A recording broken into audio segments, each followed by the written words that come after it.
Welcome to the Secrets of College Planning. I'm your host, Anthony Uva, and today we're going to get some insight into becoming a doctor.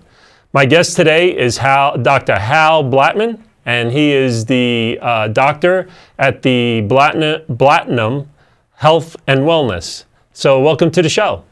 Thank you very much. Pleasure to be here. Yeah, very excited. Usually I start my guests where they went to college, so why don't you give me all of them? I went to the Pennsylvania State University. Way back in the days when, Joe Paterno was there, football was great, all those things were awesome. I grew up in the Philadelphia area, so Penn State was the place I went. It was an awesome 4 years as a Nittany Lion up in University Park. And then from there, I went to medical school in Philadelphia. So kind of a direct track for me without any time off. Oh. So let's just go back in time.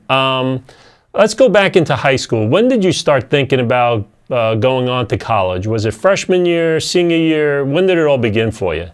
I always knew I was going to go to college. My parents had both been to college. There was not even a consideration otherwise. But I remember my father was very concerned that I didn't have a career picked out. I didn't know what I wanted to do, and he even asked a girl who was carpooling with me when I was in high school, would you talk to Hal and find out what he wants to be when he grows up and kind of tell him he needs to get a career plan going? So he was really concerned.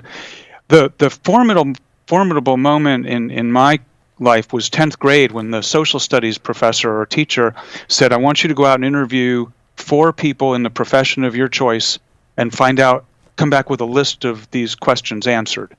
And I interviewed 4 doctors. Wow. And what I got out of that was, I don't know what I want to do, but there's going to be something in this that's going to work out well. Great. So now you go on to Penn State, and tell me what you have to go through to become a doctor. What's the process that you go through? I had a one-track mind. I'm here in college to go to medical school, and that's what I need to do. So if there was anything in the way of that happening, it didn't get on my schedule. I was really driven. People would say, well, what if you don't get in? Because, in those days, that was 1972. There were a lot of, through 76 was when I was in college. There were a lot of people that didn't get in. Mm-hmm. I did not have a backup plan. I had no need for a backup plan. I was going to medical school. It was just like that. And you really need to have that level of drive, because somebody says, well, you want to go to a party tonight? Well, no, I've got a midterm tomorrow. I'm locked in this room. Yeah. And that's just the way it was.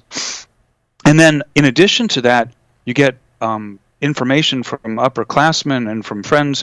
You need to have all these activities that make you look good for an admissions committee. That's really important. So you choose your volunteerism very carefully. You choose what sports and extracurricular activities you do very carefully. All that becomes part of your admissions process. And all goes on your application to get into school. And then the story that you need to tell. People go into medicine because they want to help people. Mm-hmm. So what did you do in college that really helped people? Where did you start to set the bar that's going to define you for, the rest of your life, but at least has defined you now, that's going to make a medical school want to take you? Right. So now you're there at Penn State for medical school. What are the classes? What are you taking? What's the type of classes that you're taking? I started out because I thought when I got to college I was going to do something interesting to me, so I signed up for biophysics. And I really realized in my first several weeks that biophysics was going to be pretty tough. And if I want to go to medical school, the bottom line is I need A's. And if I don't get A's, it's not going to happen. Yeah. And it's going to be easier to get A's as a pre-med major than as a biophysics major.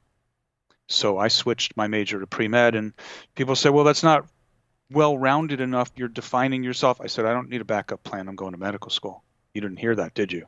Yeah. So that's how driven I was. And so what are some of the other classes that you're taking in medical school? Oh, medical school, I took everything that medicine had to offer because there was a defined curriculum. Uh-huh. Until we were juniors and seniors, we didn't have anything called electives. I could do a summer project. I can do things that interested me, but there was a set curriculum that you had to go through and learn. And it was an overwhelming experience in many ways because I had never been presented with more material than I could possibly learn. Yeah. Now, and it just makes you goofy knowing that.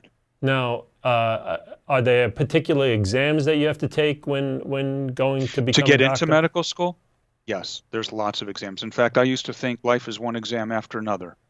All I do is go to school, study, and take another exam, and it's just like that. So there were midterms, then there were finals, same thing in medical school, and then there were boards. You had to stack up next to all the other medical schools in the country. After 2 years, I had to take a board exam that reviewed those 2 years. After the next 2 years, I had to take another exam that reviewed same kinds of material. So there was never an end to you need to sit down and learn more and study more. So for the person who is more interested in not studying, this is not the way to go. Yeah. But if you have the determination to make it, medical school is a wonderful place to be. One of my goals in career was I didn't want to be bored. I wanted something that was going to help people, that was going to hold my interest, and I didn't really know what it was. So I got into medical school. I got through with my degree. I thought when I left medical school, I wanted to be an orthopedic surgeon. So I started in orthopedic surgery as my residency at the University of Cincinnati. And after 2 years, I ended up leaving. I decided that wasn't going to be for me. And I've changed my career 4 times since I graduated medical school. Wow. So one of the things that medical school offers you, and this kind of degree offers you, is the ability to have that flexibility and to be able to change your mind midstream. And nobody knows at 21 what they're going to do when they're 40. Sure. Now, how many years is it to become a doctor? 4 years of undergrad, and then 4 years of medical school, and then your postgraduate training. There are a couple programs in the country that condense that. I don't know what's available now, but when I was applying, there was a 5-year MD, BSMD program between Penn State and Jefferson Medical School. Mm-hmm. So you would go 5 semesters or 5 terms at Penn State, and then you would start medical school your second year in college. Gotcha. So other than that, it's 4 years of college, 4 years of medical school, and then you get to decide what you want to do. You're not allowed to practice medicine without 1 year of postgraduate training. We call that internship. Okay. And then if you want to specialize into something, you have a few more years to go. So internal medicine is going to be 3 years. Family practice is going to be 3 years. At least I think so. It could have been lengthened. I don't know. General surgery is 5 years. Orthopedic surgery was 5 years. I left after 2. I'm not an orthopedic surgeon, but I learned a lot about it. Mm-hmm. And then if you want to do something ultra special, like plastic surgery, well, that's 4 years of college, 4 years of medical school, 5 years of general surgery residency, and then a fellowship in plastic surgery after that. Wow. So if you want to be you're not looking at being a doctor until you're in your early 30s. 30s, correct. Wow. Unless you just want to do your internship and go work in an underserved area. But if you want to work in the big city and there's going to be lots of competition, you have to put in a lot of time and pay a lot of dues to get there. And there's a tremendous amount you need to learn to prepare yourself. So now you're a doctor at this point. How did you start your practice? How did this all come about? I left orthopedics. I got a job working for urgent care. And so I learned primary care medicine. I was pretty good with the orthopedic stuff. That was easy. And I ended up running 5 urgent care centers or 6 in the state of Ohio. And then I realized I needed to go back to school because at that time I wasn't board eligible in anything. So again, more school, more exams. It doesn't seem to end, right? It's kind of a theme here. And you just got to get used to it. That's what your life is going to be.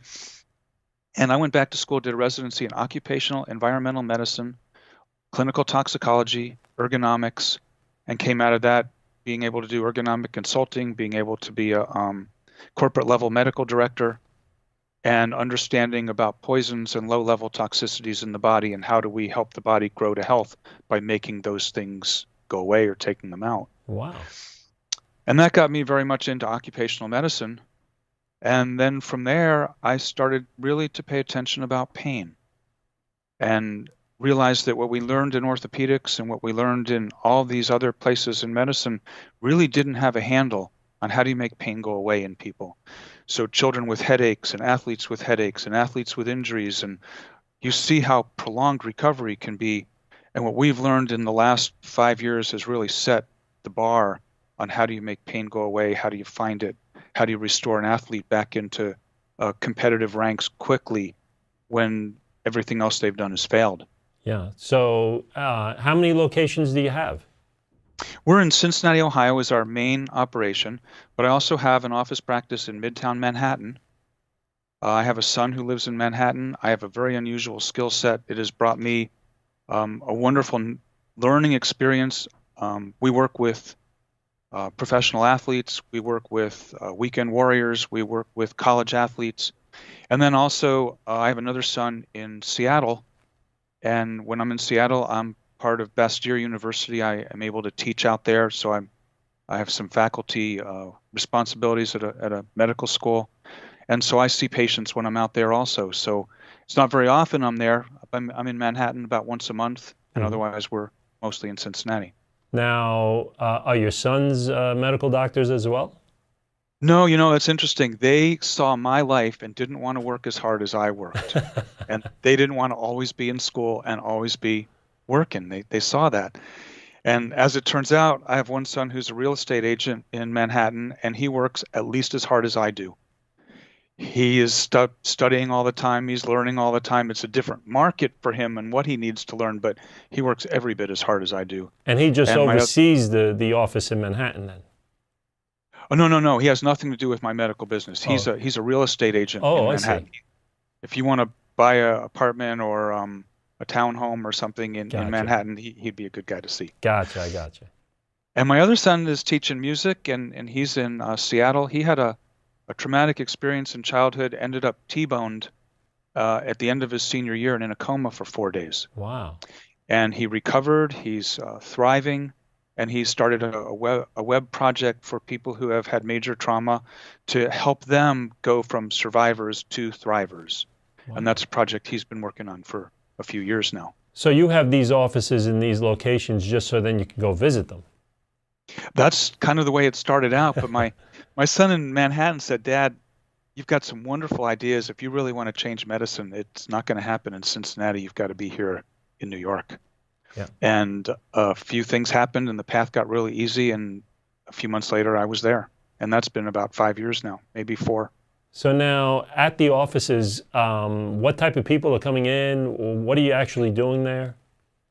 There's one story, a soccer athlete, teenage college star, starting her senior year and had so much tremendous pain in her hip and her thigh and her lower back. She wasn't able to run. She wasn't able to play. It was one of those all the king's horses, all the king's men, and she wasn't being put back together. And they somehow got to me, and we were able to use injection techniques with platelet-rich plasma and stem cell products and restore the fascia that holds her together that was so injured all around her hip and her lower back and thigh.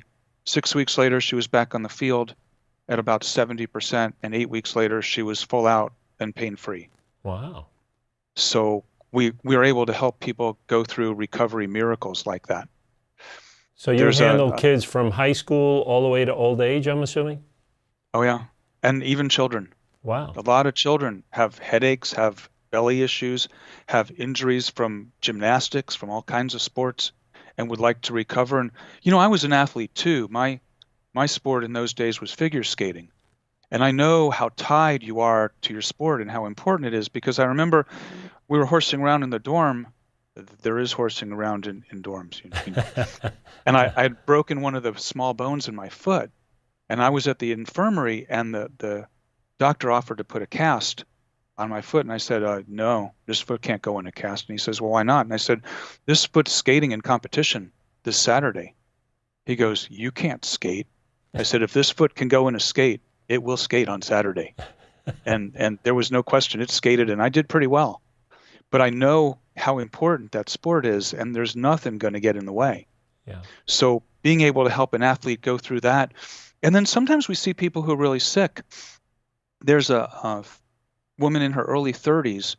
She got rheumatoid arthritis at 21 years old. And, things can suddenly change your world. Sure. and she had a precipitating event, and then her body got sick. And so we started working with her about a year ago. Her fingers go sideways at the knuckles. She's got an elbow that she has to move very gingerly because on x-ray it's not even a joint anymore. And so she's been here for 3 weeks, 3-week-long intensive treatment sessions over the course of this year. And she was just in about a month ago, and she took off her coat and just let it fall to the floor like her elbow didn't matter anymore, and it didn't hurt. And it still hurts, but it's nowhere like what it was. Her knuckles still go sideways, but they're not swollen like they were, and she can put gloves on she hasn't been able to wear in a year. And her body is recovering without biologics, without prednisone, and she's going to be able to be a productive member of her society rather than having society pay to keep her as an invalid for the next 40 years of her life. Wow. So sometimes we see people who are really sick, and it's just such a wonderful honor to be able to help people this way. Now, you said that you also teach at a university. What do you teach there? Bastyr University is one of the premier naturopathic medical schools in the country, and I teach the sophomore class how to be able to touch a person's body by the texture of what their fascia feels like, be able to tell where their injuries are through their lifetime that are most important, where their pain is really coming from, and then what needs to be done to restore that body will be eventually their next steps. That's what we do, but it all starts with touch. And what's fascinating is when people have chronic pain and they go to all these treatments, very rarely does the doctor ever touch them. The examination is by x-rays, by MRI scan, by diagnostic studies, but we're not taught in medicine how to touch. We're not taught how to feel. And if we did touch and feel, I'm not sure we would really know what it meant, because my years of training didn't teach me that. Everything that I'm doing has its foundation in those years, but it's gone way beyond that, where I've had to go to learn this, and then what we've had to learn on our own that really is not yet defined. Now, can universities pick this up and do it on their own in other universities? Would you be willing to go from university to university to teach them this? You know, I'd be willing to teach this. This is all about how do we change the paradigm of how we understand pain, and I think as soon as we really get on board with that, pain is not going to be what it is today. We talk about nutrition. We talk about what goes into your body is what your body uses for resources to heal. A tremendous part of this is what do we put in our body and how do we treat it? And then what do we do when we're injured? You know, we're taught about using ice and elevation and rest. Think about an ankle sprain, for example. You have an ankle sprain. What does your body do? Does it heat it up or does it cool it down? Your body heats up that ankle. Why does it heat it up? To increase blood flow, to increase metabolism, to speed up healing. Anytime you put ice on, you just took away that. You just delayed healing. You stopped the inflammatory response that creates the healing that you need in the next 4 to 6 weeks, and you've just muted that. So we take an ankle sprain, we tell people, go home, put moist heat on it. Keep it elevated, stay off it, and heat it and speed up that reaction. And then we show them what to do with their hands to be able to get the strings of fascia to unkink so the pain goes away faster. Interesting. Very interesting. Yeah. And you teach this at one university. Have other universities contacted you? You know, we would love to. The more opportunity we have to teach this, the more people we can help. And I would welcome any opportunity to go and teach, to lecture, and to help people understand what this is. I just got an article published, A New Paradigm for Understanding Pain, in a journal called The Townsend Letter. It's an alternative medicine journal, if you will, that's been around since maybe before the 1980s. And that really helps people understand, where does pain really come from? What needs to happen to make it change? And the more we can get trainers, university people, college athletes, and the whole sports programs on board with this, we can get these injuries healed, get these athletes back to play, perhaps a whole lot faster than where they are today. Now, do you see more injuries in one particular sport than another? You know, you see a lot less in tennis, but we have professional, I was involved with the ATP tennis people because I was medical staff at the tennis tournament in Cincinnati for 25 years. Wow. And so I've got to see some of those athletes, also some of the fans. But tennis elbow is something that really disables people. You've got a kink in the muscle by your forearm. You've got an injury to the fascia that holds those muscles to your body. Those are able to restore. Those are able to make go away pretty quickly in a lot of people. Ankle sprains that, the ankle gets disfigured when it's been sprained that many times. Yeah. I've seen ankles go back to almost looking normal with that swelling on the outside of the ankle coming down and the ankle anatomy being restored even years afterwards. By the time we're our age and that ankle still hurts and people say it's going to go into arthritis, well, there's things you can do to protect the joint so the trauma doesn't end up doing that. Wow. Very interesting. There's so much we can do that we weren't taught and don't know. Is there any particular questions that students, when you're teaching them, that come up often where you go, wow, I'm learning something? I learn something every time I teach because I'm never the smartest person in the room. There's always somebody there with an expertise in something that I have no clue about. And there's always a question that makes me think. And I really like to puzzle and think and go, well, how does that work? How do I figure that out? And then get the students to help me do it. Yeah. That's really fun. But I like watching the light bulbs go on and go off as the new ideas come on and people go, oh, yeah, I never thought about it that way. Yeah. Or, gosh, that doesn't make any sense. I'm going to stop doing that. Or, will this help my uncle? Will this help my brother?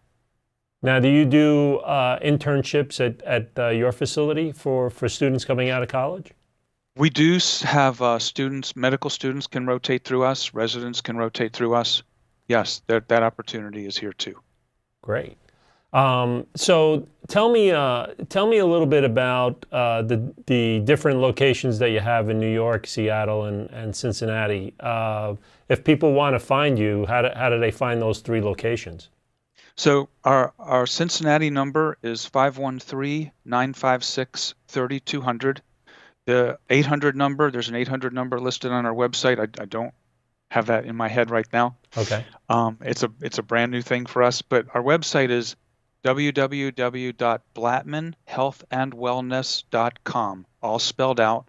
Blatman has one T, Blatman Health and Wellness, and that'll give you access to call to ask questions. It'll give you access to me for email.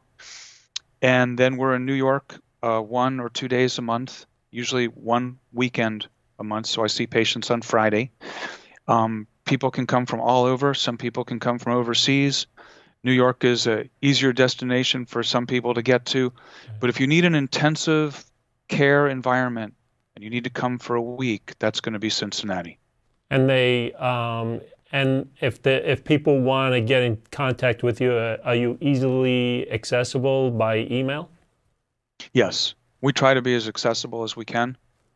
And by email is a good way to get me. It's DRB for Dr. Blatman at blatmanhealthandwellness.com, also all spelled out. It's a long email address, but once you get it, it's there. Great. So if anyone has any type of pain or anything like that, they're contacting you. Yes. Right. Yes. And then I wrote a book.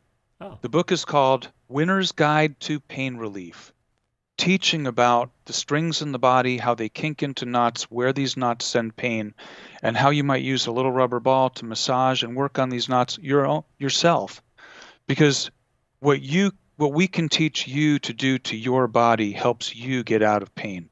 It's not just what we do, it's what we can teach you that you do every single day, maybe multiple times a day, right, and the attention you give to your body. So, Dr. Hal Blatman, we're coming to the end of our show, and usually I ask my guests, what advice do you want to give to the parents and their sons and daughters that want to get into medical school or want to go to college for pre-med? What advice do you want to give them? That they're going to need to have the dedication. They're going to sacrifice a fair amount of their social life to be able to pull this together. Learning how to study, learning how to memorize. Learning the name of the game is to go home with the material and come back and say it on the test. And sometimes that's hard to get. I know I didn't do so well on my first few tests because I kind of said, I'm not going to memorize this. I'm here to think. No, dude, you are not here to think. You are here to memorize this stuff and give them what they want on the test, because that's how you get into medical school. And learning how to play the game, so to speak, of what you need to do. Are you interested in activities? Do you want to help people? How are you going to pull this off? Do you have a game plan? And what are you going to do financially? Because now school is expensive. When I went to college, it was $1,500 a term for room and another $1,500 for tuition. Now it's way higher than that. My first year in medical school was $4,000 in tuition. Now people have to borrow $100,000 and more to get through school. What's the game plan, and how are we going to handle that is also part of the group family discussion. Great. But having the support from your family to be able to spend all the time studying that you're going to need to spend to be as successful as you need to be. It's a competitive world out there to get into medical school, and you really need to work for it. Great. Well, thank you very much for coming on the show. I appreciate it. Thank you very much for having me. You have a wonderful day. Yeah, you too. So you've been watching The Secrets of College Planning. I'm your host, Anthony Uva. Until next time.